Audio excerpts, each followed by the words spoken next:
During the National Day holiday, the company put me up in a room. Late at night, I found a note on my bed out of nowhere. Do not open the door if you hear any noise. Beware of the living dead disguised as normal people. I joined a company with a monthly salary of 70,000. On my first day, I worked until 9 p.m. Just as I and 5 other new employees were about to leave, the boss stopped us. All 6 of you must stay here at the company tonight. I have prepared individual rooms for everyone, and they are all single rooms. But please take note of this. Do not open your doors during the night, or you will face the consequences. Upon hearing this, Wang immediately refused. No way, I have things to do at home. You can't restrict an employee's freedom like this. If you are sufficiently capable, you can walk out right now. Seeing this, Wang tried to open the door and leave, but no matter how she pulled the handle, the door wouldn't budge. Instead, bloody gashes suddenly appeared on her hand. You've signed the employment contract. You must stay here tonight and can't leave until 6 tomorrow. Those who break the contract will pay with their lives. Our faces turned pale at his words, and Wang had to compromise. A second later, everyone received a message. Zhao and you, your room number is 1307. I wish you sweet dreams. Then I went to room 1307 and locked the door. There was a bed and even a private bathroom. After washing up, I was just about to sleep when I heard a scratching sound, like something was clawing at the door. I was wide awake instantly. I looked through the peephole but saw no one. I then shouted, "Who's playing tricks out there?" The next second, the sound stopped abruptly. I froze at the door, not daring to move.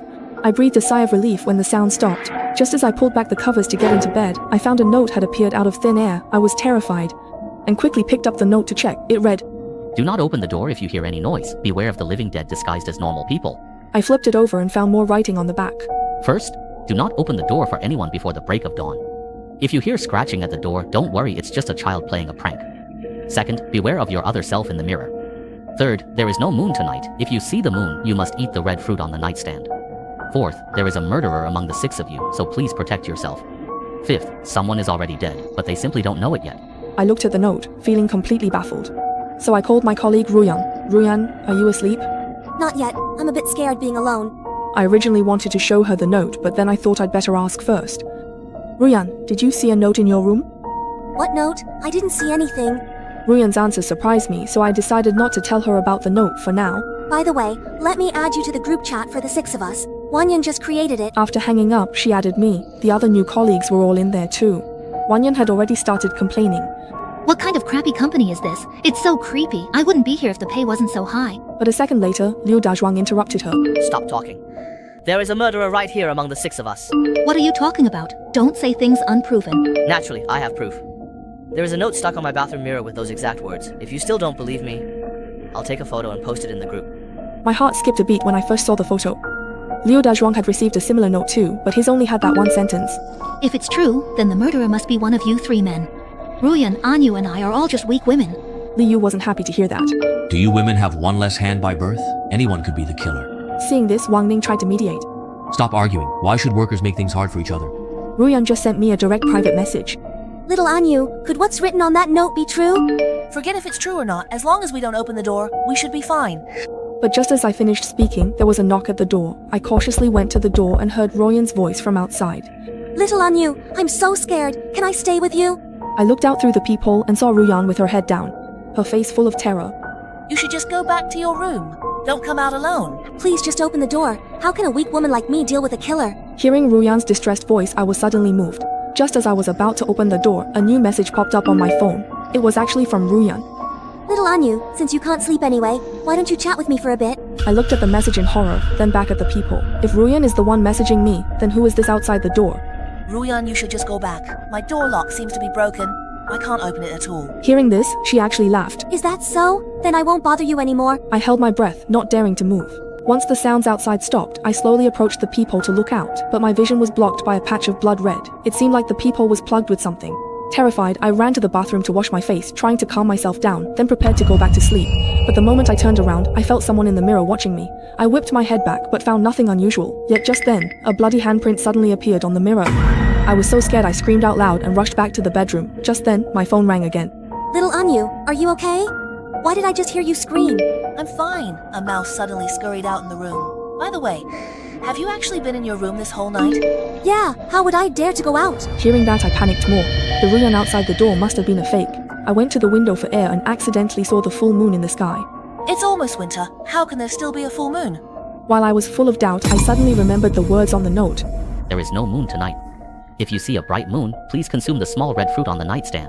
I was shocked and quickly picked up the red fruit and ate it. The fruit was salty and had a metallic taste of rust. Then I picked up my phone and opened the group chat. Wanyan, did you just go out? No, why are you asking all of a sudden? I just heard a sudden knock and looked through the peephole, only to see a person who looks exactly like you standing there. What do you mean? I've been in my room the whole time. Are you saying I'm trying to hurt you? I'm telling the truth. There's no point in lying to you. He's not lying. I saw Ruyan just now too. That's right, I saw little Anu as well. Yeah, and I ran into Li Yu. Hearing this, I felt something was very wrong. Wang Ning saw Wanyan, Li Yu saw me, Dazhuang saw Li Yu, and I saw Ruyan. But Wanyan's door wasn't knocked on, and Ruyan is even stranger. She called me earlier, but didn't even mention seeing Dazhuang, yet she brought it up in the group chat. Clearly someone is definitely lying. I can't be sure if it's Ruyan, but I've already started to suspect her. Just then, Wanyan suddenly shouted in the group. Who is the killer? Can't you just admit it? If you want money, we can give it to you. Don't be naive. Have you ever seen a killer walk into a trap voluntarily? Only your door wasn't knocked? Then you're the prime suspect right now. Stop talking nonsense. I wouldn't even kill a chicken, let alone a person. Then Wang Ning sent me a private DM. Xiao Anu, I think someone in the group is lying. He had the same suspicion as me. But I cannot trust anyone right now, so I just played dumb and asked him. How so? I deduced it. No one knocked on Wanyan's door. That's the flaw. It means someone's lying about following her. And if I'm right, one of the 6 of us is already dead. My heart skipped a beat when I heard that. Why would you say that? A person opened their door and was murdered. The killer has the victim's phone and is now imitating their voice in the group chat. How could someone mimic a voice so perfectly? If the killer can look like another to get them to open the door, mimicking voices is easy. Wang Ning's logical deduction put me on high alert. Then why are you telling me all this? Aren't you afraid I'm the killer? I wanted to ask you, did you receive a little note? With writing on both sides? I continued to play dumb and replied. What's that note? Then he sent over 2 photos. It was the absolutely identical note I had with the same words. But why did you think I received a note too? Because I heard you scream earlier. You were caught off guard by that bloody handprint, right? I saw one on my mirror too. From that, I figured out that we are definitely in the same boat, so I assumed you received a note as well. Wait a second, how were you able to hear me? Because I'm right next door in 1306. Do you believe me now? I silently cursed the paper-thin walls. But then it hit me. Ruyan also seemed to have heard me scream. I happen to know a fair amount about chemistry. That handprint was made with a specific chemical that slowly appears when it reaches 20 degrees. The AC turned on as soon as we entered, so the handprint began to slowly become visible. So what you are saying is this was all carefully planned? Exactly. But it seems not every room has one, or they would have mentioned it in the group. So, what do we do now? Just wait here until 6 o'clock in the morning? Since there's a dangerous murderer among us, do you really think he'll let us live? Instead of just waiting to die, we should track him down and put an end to this. It's our only chance. But we can't even leave our rooms. How are we supposed to stop him? Rules are set in stone, but people aren't. If you trust me, come and find me. If you're too afraid to come out, I'll come to you. If you don't trust me, then just wait. The killer will make his move. When he asked me to go out, I instinctively resisted. I didn't want to gamble. Just then, Wanyan spoke up in the group again. I've got a great idea. Why don't we all stay in one room and watch each other? That way, the killer can't strike, and whoever doesn't show up will be the prime suspect. Stop with the bad ideas. The boss said not to open our doors. If you want to die, fine, but we don't. Fine, forget about you men then. Hey Ruyan, why don't we stick together? How about I come to your room? Sister Wanyan, I think we shouldn't. What if the killer is right outside the door? Ruyan, you're overthinking it. I'm coming over now. Just open the door. A moment later I heard Ruyan's door open, followed by urgent, rapid knocking. I looked through the peephole but could not see anything to the side. Soon after, I heard the door open once again. It seemed Ruyan let her in. Wang Ning, do you think Wanyan could be the killer in disguise? I honestly don't know. Let's just wait and see. Suddenly, I heard a loud thud coming from Ruyan's room. I immediately called out to her. Ruyan, what was that loud noise? It was just Wanyan. She slipped in the bathroom, but she's fine now. She ended the phone call right after saying that, but I had a very uneasy feeling about it.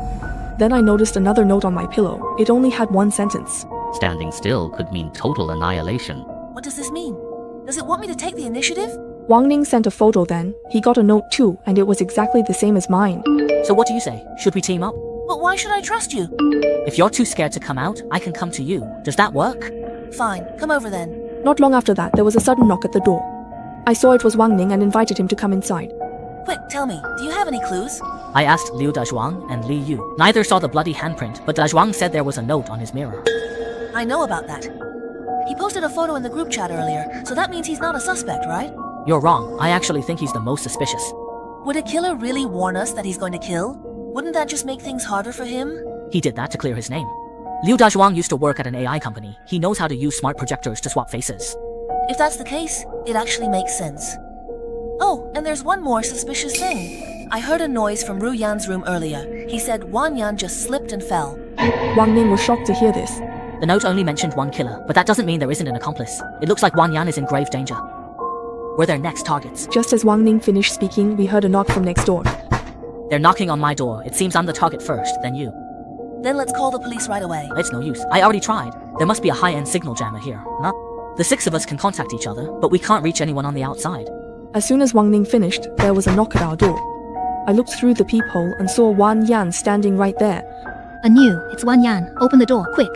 Wang Ning, how is Wang Yan still alive? That might not be the real Wang Yan. Open the door and let her in, then we'll take her down together. I opened the door and saw that it really was just Wang Yan. Once she was inside, Wang Ning suddenly tackled her to the ground. At the same time, a knife fell from her.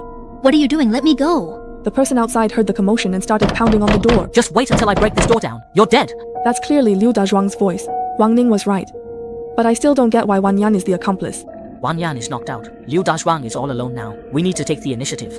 After saying that, he went to the bathroom and grabbed a mop. Open the door. If Dazhuang dares to come in, I'll take him out. I opened the door immediately, but after 10 minutes, there was still no sound at all. We went out to look, and Dazhuang was dead.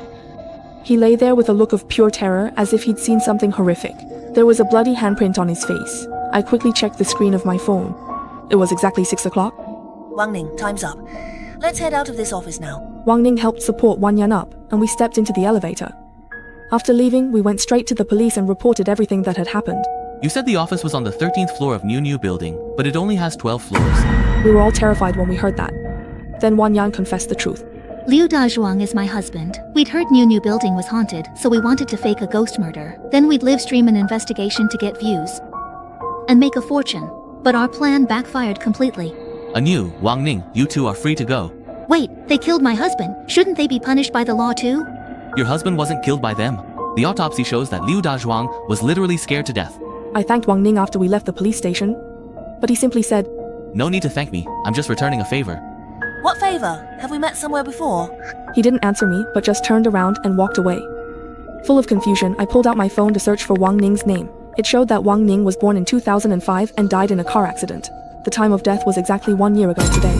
My heart skipped a beat, but the next second, I received yet another text message from Wang Ning. When I was 5, you gave me food and clothes, letting me survive the winter safely. Maybe you don't remember, but I finally returned this favor. Farewell, my benefactor. Seeing the message, it suddenly dawned on me. When I was 8, I saw a poor child on the street, so I took some clothes and food from home for him. It turns out that child was Wang Ning. It seems good people really do get rewarded.